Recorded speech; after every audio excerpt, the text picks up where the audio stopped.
I'm Courtney Ingham, and I am a Western tropical astrologer.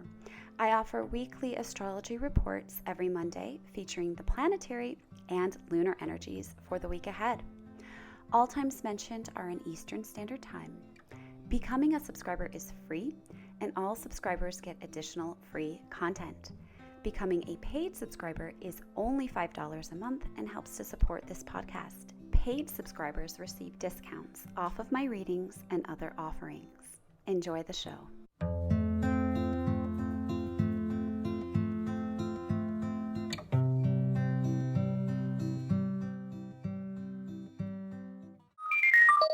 Hello, Astro friends. This is your weekly forecast for September 4th through September 10th.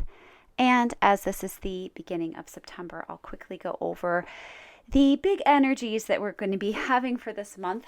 That will include our new moon happening on September 4th. That will be a new moon in Virgo, followed by the full moon happening on September 29th, and that will be the full moon in Aries.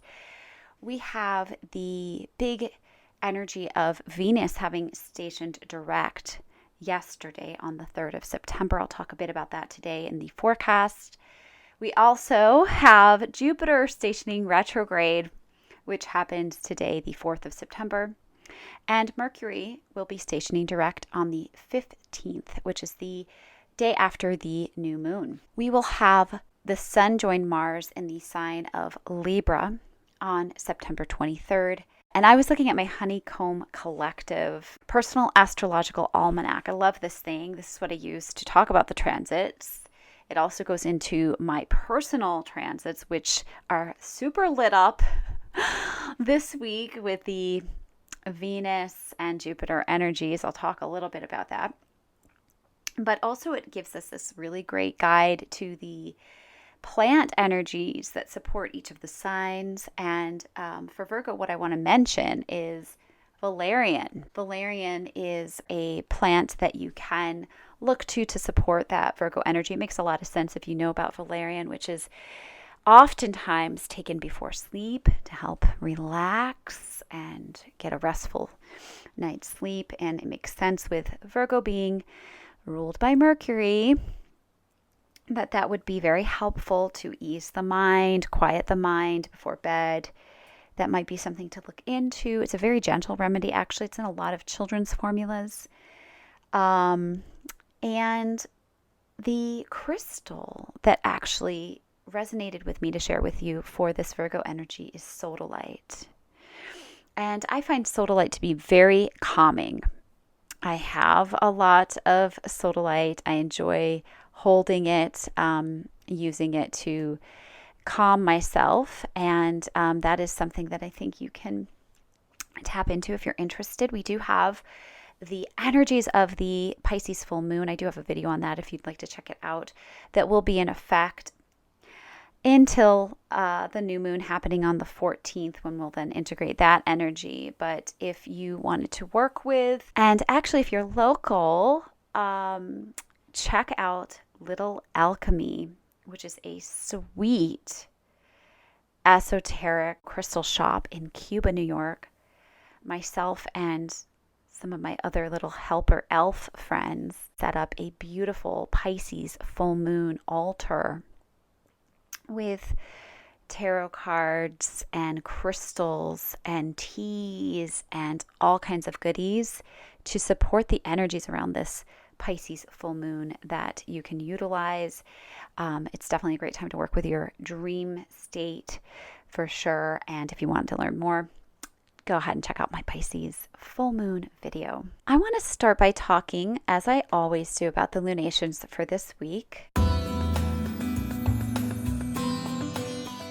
We are in a waning moon phase. Surgery is appropriate for this moon phase. And if you think about it, waning means, decreasing. So the full moon that we had in Pisces is now decreasing. If you look up in the night sky, you'll see this.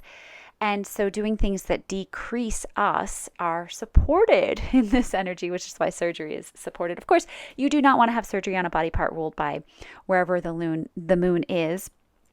Just be aware of that. We start on Monday with the moon in Taurus. And moon in Taurus is when we will seek security in things that create stability. Taurus is representing a lot of the material world, and it's also a fixed sign. So we want to be aware of inflexibility, and we want to be aware of clinging too much to the material, or maybe seeking to make ourselves feel better by buying things. That can definitely be a big energy for Taurus moon time. And just noting that, the self-worth, self-value is really not long-term going to be sustained by outside sources and material belongings anyway. And so we can definitely use this energy to put a little focus on where we value our material world a little too much. It could be a good time for also downsizing. And actually that's supported in the fact that we do have Jupiter going retrograde in the sign of Taurus as well. So there's more of that decrease energy in Taurus.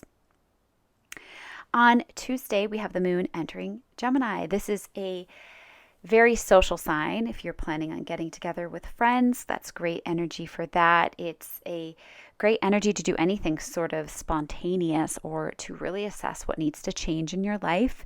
Gemini can get very bored. I speak for myself being a Gemini. So trying something new in the Gemini and moon energy is a great idea. Changing things up is a great idea. Connecting and communicating might be a little difficult because we do still have the ruler Gemini in retrograde. Just be aware of that. Maybe take it lightly. Being social or taking in fun things like a movie that keeps it light and doesn't put a lot of pressure on us to be too communicative, because things like that can get a little glitchy with that Mercury retrograde. And then we're going to move into the moon in sweet nurturing Cancer on Friday morning. And in this energy, we really want to focus on security, finding security in the home. You might naturally be turning towards cooking, towards, taking care of the household, towards nurturing your loved ones, your family during this time. It's a great way to use the moon in Cancer energy. You might feel more emotional in this moon energy. Cancer very much is a emotional sign. You can be aware of that. And then on Sunday, we're going to move to the moon in Leo. So this is a time when self-expression is going to be important. We may also really want attention to our emotions and might find security in having others see us, having others hear us. This might be a profound moon in Leo, as we do have Venus very recently stationing direct in Leo and helping us to really invite in greater forms of more authentic self-expression at this time. I feel this as really big heart energy as well. So, your real deep truths can be expressed in this energy as well. And it's a very creative and joyful energy. So good thing it's happening on Sunday. You can maybe take some time to have some fun and be creative. And now we'll move into the planetary aspects for the week.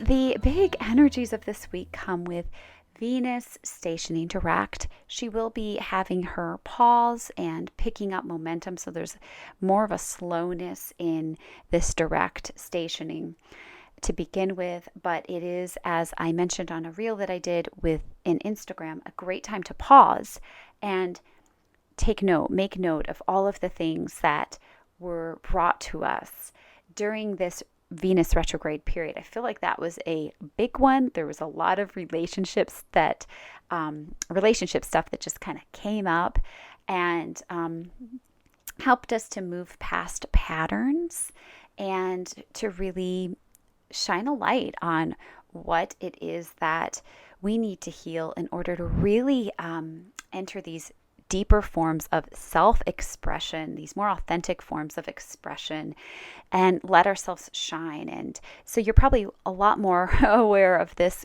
going forward. And it's time now to use the momentum of those lessons to push forth this Venus in Leo. Venus is now ready to be heard, ready to be seen, ready to shine. I feel a very strong sort of queen energy with this Venus in Leo now. She's no longer in the underworld. She's a morning star Venus. She's ready to really shine that light, and this is going to be your time to move forward with all of the lessons learned as she was in retrograde. And concomitantly, we have Jupiter going into retrograde.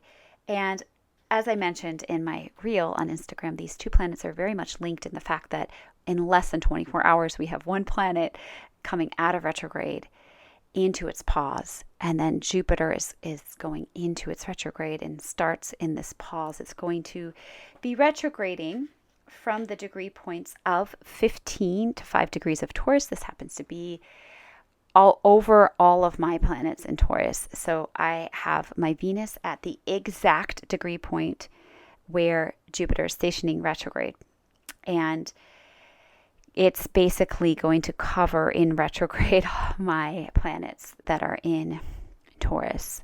So I don't feel that we're so much out of the clear of this, the lessons of Venus's retrograde, because of course, Jupiter going into retrograde in Taurus, well, Venus is the ruler of Taurus. So we have a little, almost like a part 2 going on in a lot of ways, where we're maybe deepening into these lessons. And it very well could be some of these lessons happening on a more of a social collective level, where we're rationalizing, we're understanding how some of the beliefs, that's very Jupiter, some of these beliefs on the collective level may or may not really be resonating with us during this time, as that could be very much what is covered in the retrograde of Jupiter.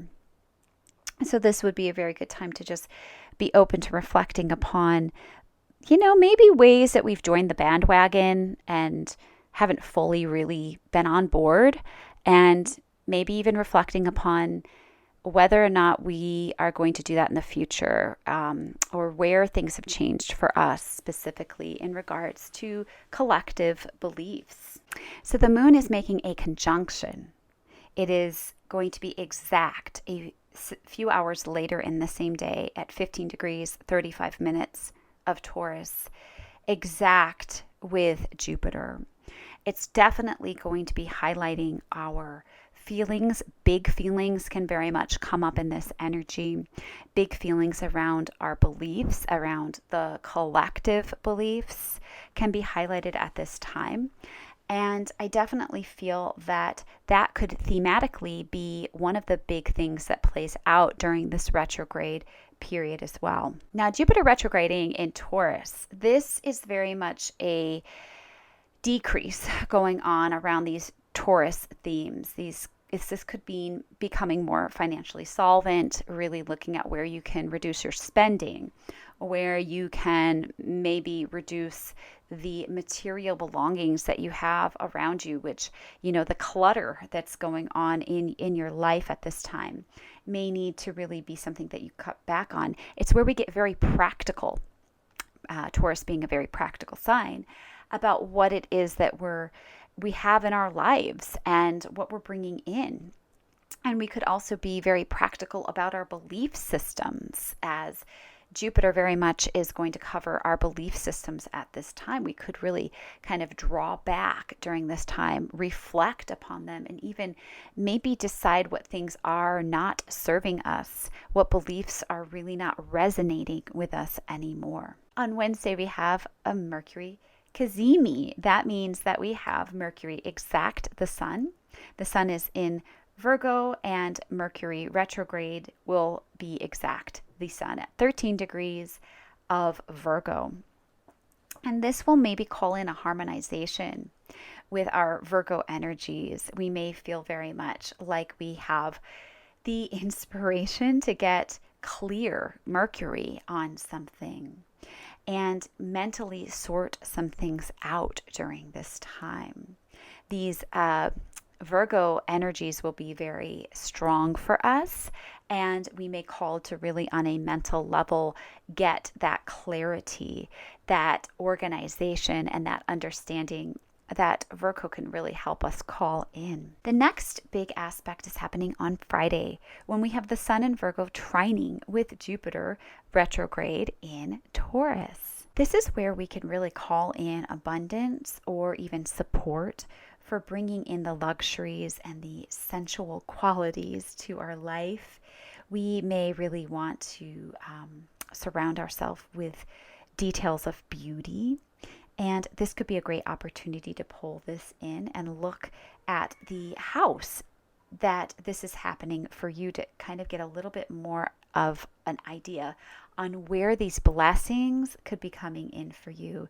This could also be where we learn something, and it can also be a financial blessing, as we do have Jupiter in the sign of Taurus. And this could also be a blessing in regards to relationship. This could be bringing in new harmony in relationships. And this is just support for bringing in more abundance in general to our lives. But in this energy, we really want to be aware of excessive behaviors, the potential for overconfidence and arrogance as well. It can be very strong in this kind of energy. So just be aware of that if you get a lucky break. Now, with this being a trine happening to the Sun in Virgo, it may mean that we need to kind of put in the work or pay attention to the details in order to really be rewarded in this energy. So just be aware of that. There may need to be some things cleared away in order for us to really receive these blessings. All right, so those are the big energies for this week. I do have my Chiron class coming up October 3rd at 7 p.m. If you are interested in learning more about Chiron, I'll put a link in the show notes about that class, and you can join me. I do still have some spots open, and the cost for that class is $40. We're going to look into the archetype and the mythology around Chiron. We're going to look at some examples of Chiron in charts so that we can get an understanding on how to decode our personal Chirons. And you'll also have an opportunity to join a Telegram group in order to workshop your Chiron and help each other work through some of the Chiron placements that we have. If you're interested in joining me, simply email me at courtneybuk@gmail.com, and I will be back next Monday with the weekly overview. Have a great week and take care.